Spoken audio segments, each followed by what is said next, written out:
So last week I sat down and gave you guys my thoughts on Asmon and Rich's YoshiP interview, and a couple of you guys commented asking for me to do the same thing with the Zepla interview, and that's what this video is going to be about. And before we dive into it, I actually just finished watching it for the second time, and I went and took some notes, but honestly, I couldn't be more thrilled for Zepla. Her growth, her community, and the fact that she wasn't able to do this at Shadowbringers, but it was able to follow this up and have an interview with YoshiP this time around. A, well deserved, and B, her excitement just bleeds through in the video. If you have not seen it, be sure to go check out and follow Zepla. We'll be sure to tag her in the description of this video. That way you can easily just find her content if I'm introducing you to Zepla in this case. So first and foremost, awesome job, Zepla. Second thought is just a wholesome, I would describe it as a cookie. Like, it just felt like this really warm, I like oatmeal raisin cookie. Insert your favorite cookie into this, analogy and go forward from there. That's what this video was for me. And it was such a treat to hear how much time that she puts into it, into the game. But as an 11-year player myself, I really have appreciated just the journey the game has been on, the journey the devs have taken. And there's some key insights that I feel like I gathered from this interview, especially the second time through it. So again, permit me, I've got my notes kind of here right off camera so I can kind of jump back into them, into the different questions. So hopefully I can get all my thoughts here for you guys in the video. If you enjoyed this video, hitting that like button is a great and easy way to help share out this kind of content. The other way is if you hit that share button, but no pressure. This is hopefully just for fun and we're having a good time. But yeah, let's go ahead and dive in. First and foremost, the surprise that was on her face when she realized the developers were watching her stream was priceless. This was a great moment in any moment that I've seen within the 14 community. A, it was humbling. B, I think it shows a shift in the developers' approach and how they interact with influencers. I don't like the term influencer, just so you know, but I'm trying to use industry standard terms when speaking to a broader audience here on the channel. But overall, like when, like how Square Enix is engaging with content creators around whether they're streamers or YouTubers, and Zepla does both streams and does YouTube very, very well. And her growth over the last 2 years is just astronomical. Again, congratulations, Zepla. But that surprise was priceless. Obviously, I think it's really great to see that engagement and that relationship become closer. And I think we're going to continue to see that continue on, not just with Square Enix, but we're seeing more and more game studios do this as more game studios have lessened their restrictions. Nintendo is a key point in this and becoming a little bit more free-flowing into the creator economy. Obviously, the marketing speaks for itself, but at the end of the day, we're all just fans. And, in this case, we get to sit down and talk about it, and we get to have and hopefully represent the communities that are a big part of our lives to the developers as well. And hopefully that's it's a bi-directional, the programmer brain in me, a bi-directional interface, that it's not just like me representing my thoughts, but it's, us representing our thoughts and having that discussion here and there. So how much does he get time to play Final Fantasy XIV? I really do appreciate that YoshiP plays this game. Now, he says he hasn't checked his playtime. This is where Zepla came in and said she's got over 10,000 hours. When I look at my playtime, I think I'm right on the cusp of 5,000 hours with the game. And yeah, I'm really proud of that time. Obviously, that's representative of my time over the course of 11 years. I think officially 10 years because I was covering the game a year prior to it coming out. But the time spent with the game is definitely worthwhile. I would venture to bet that he's got quite a lot of playtime, but he's also got his playtime split up between his personal character and developers. And the fact that he gets on and he sits down and plays the game on his character when he gets to the office in the morning, I thought that was really quite substantial. Now, beyond that, I love the meme that Zepla kind of snuck in there, or, kind of really leaned into it about YoshiP's son playing Fortnite. And to me, what actually stood out to that question alone wasn't the meme, but more or less that YoshiP's previous comments talking about how he would love to make a battle royale game, how he thinks that would be something interesting. And obviously, I think that's a callback to what his son and what the people in his lives are playing. And it'd be really neat to see. I don't know if that would ever work in Final Fantasy, but you know what? Battle Royale, it's just another mode, right? But at the end of the day, the fact that YoshiP's son is an avid Fortnite player, I think that was really telling to see him in the past talk about how he would love to make that kind of style of game. And that's just the game developer in him. And that's where he goes on to talk about like the budgeting and the board meetings and things like that, those things that he has to do that get in the way of the thing he wants to do and make more Final Fantasy. And honestly, at the end of the day, like we should really change YoshiP's name to Swagger P at this point. Like the guy is literally just leaning into, and I don't know, like if you're a new player, if you're new into the game, like I don't know if you pick up on it, but I think one of the things that across all the interviews, a lot of people are just leaning, like you just see the sense of confidence, the sense of swagger, the sense of, yeah, like we've already knocked this one out of the park. We're just going to finish this thing and we're going to go on to the next thing. And whatever's coming next, I've been feeling this for years. I've been saying it publicly for years. There's a part of me, like to be full as honest as I always can be, would really love it to be true because it would be like, man, I called that one.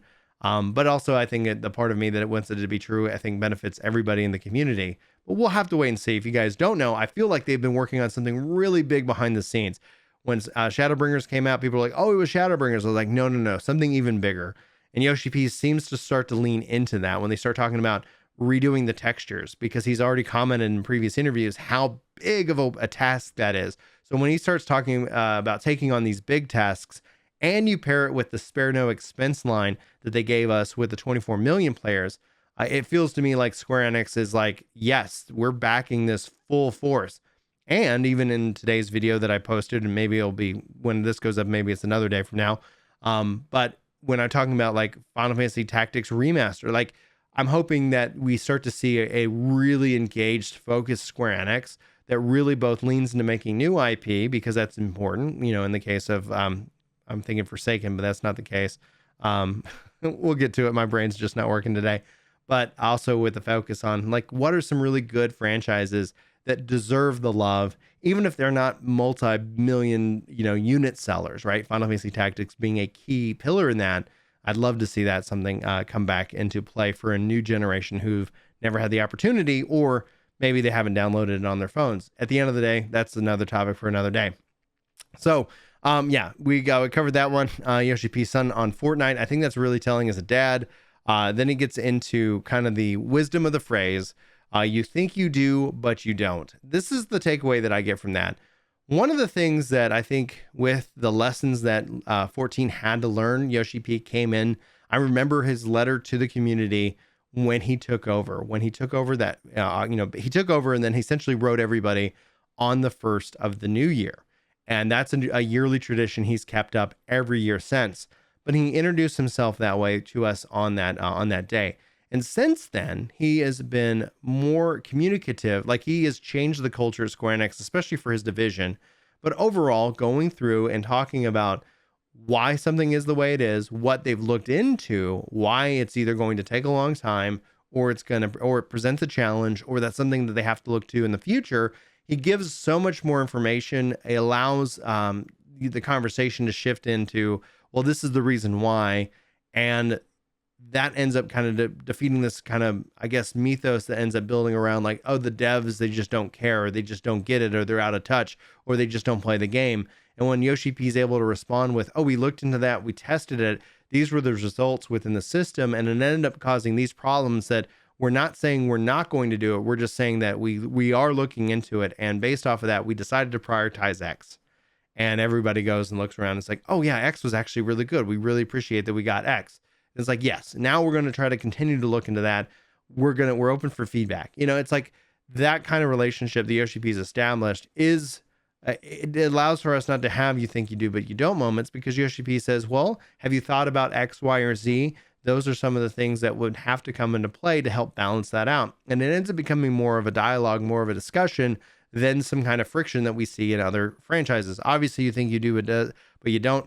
Comes from the World of Warcraft, lines. And that's obviously, like, not to play devil's advocate or overly defend Activision in this case, but when you have those individuals, sometimes those moments just come out. Now, I don't like that at all. As a gamer, it doesn't sit well with me. But in the moment, sometimes you say things that just, that you can't take back. Like you feel like sometimes the words go out and they come back in. And like, I think that's clearly one of those examples. A lot of examples with Activision Blizzard, because I don't think they have that level of communication that YoshiP establishes. YoshiP has personal updates for us at least 2 times going into a patch. We've had more, we've had so much of him that we're able to really dive in deep into these discussions.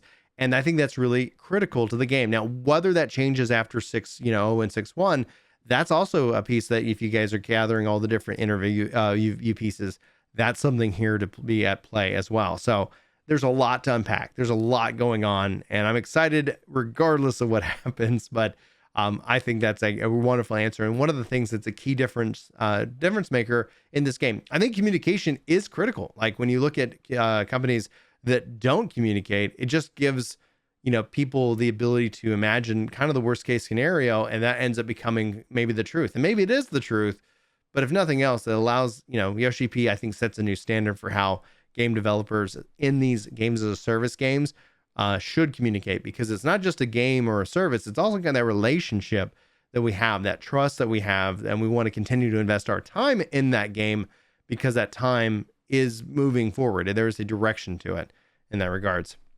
They go into the moon being hollow. I thought that was a really cool question, but I didn't think it was one that we were going to get an answer. I love that he tied it into the real world mythos of the moon, like, because we've never seen the dark side of the moon, because the moon is just, we're always looking at the same side, that there would end up being like, oh, some kind of secret alien base on the other side of it and things like that. I thought that was fun. That gives them the freedom and imagination to kind of like figure out what the moon is as it relates to the world and Heidelin and Eorzea and more. And so as a longtime player, I'm glad he didn't answer it. I'm really excited to see ultimately what comes out of this entire thing. Is it hollow? I don't know. Like, is it a moon base? I think when I play Final Fantasy IV and being able to go into caves and do all that stuff back in the day, like that was a trip. That was something exciting. And if they can bring back that nostalgia for me as an adult, like that's going to be critical. That's going to be so exciting to see. Goes into the concepts of good versus evil, and obviously with the Reaper being a warrior light, and how that's actually, Xenos is going to be the new Reaper. I don't want to go too much into that in this video because that starts to get slightly into spoilers if you're not caught up, and I just want to avoid all of any possibility of that. But I don't think Xenos being a Reaper is a spoiler. Let me know if it is, and I do apologize if that was a spoiler for you. But essentially, like, that whole side of it is really interesting. I can't wait to see how it plays out in terms of the overall game and the story. I think the job quests are really well done, and I'm looking forward to going hands-on with both Sage and Reaper's job quests, getting a kind of a taste and feel for that, as well as we also have the role quest coming into Endwalker. And then finally, the thing I want to kind of touch about, because they did talk about like any kind of jobs, and he's like, at the end of the day, like, I think his answer with, yeah, they rework Summoner and they really feel good where all the jobs are. That feels very like a very similar answer that he is given every time. We rework Machinist. We feeling really good where everybody is. It doesn't seem to make sense to go and say, yeah, we really wish we could have gotten to like, Scholar, or we really wish we could have gotten to that, because that would only lead fuel to a fire that he can't control. And I don't think that helps out whatever job that would end up getting named. Now, maybe you disagree, but I think at this point is like, yep, we're focusing on Summoner. That was excellent. And the thing is that next time, based off of player feedback, they're going to go and address it. But it's not something that I personally would, and I'm actually happy you didn't share, because imagine for 2 years, you're like, well, they're just going to rework my job anyway. That's the risk that comes from that one. Finally, the platinum being the theme of the expansion, and the YoshiP kind of teasing that some people might not see it or get it by the time the credits roll. And I have, that only leads me to curiosity. That only leads me to be excited. That is such a perfect hype moment after the fact. And that's really where I come from, is that it's kind of crazy to see how far this journey has come. And I'm really excited that there's a bookend to this journey. I think that's actually, I've said it multiple times, very critical and important to the health of the game. And I can't wait to see where it goes forward. And I hope my theories end up being proven true, because I think that's going to benefit the player base in many ways. The fact is that still in theory, we have 2 years after this before 7.0, and whatever 7.0 ends up equaling if it ends up being 17, as some people speculate, or if they update the number of the game itself and end up maintaining some kind of cohesiveness. There's so many ways that they can go about it. There's many things that people have tried, and they could just keep going on 7.0 to level, 100 and so on. I think personally speaking, I would rather them just kind of cap it at 99 and then have kind of a same game, new progression system as a part of whatever is next, being kind of a nice way to kind of, have your character be your character and then have a new system to level up in. I think that would be my preferred method, but obviously that's just me. So I'd love to know what your thoughts. At the end of the day, fantastic job, Zepla. Fantastic interview. Honestly, so many really good interview questions that I think we got out of this one.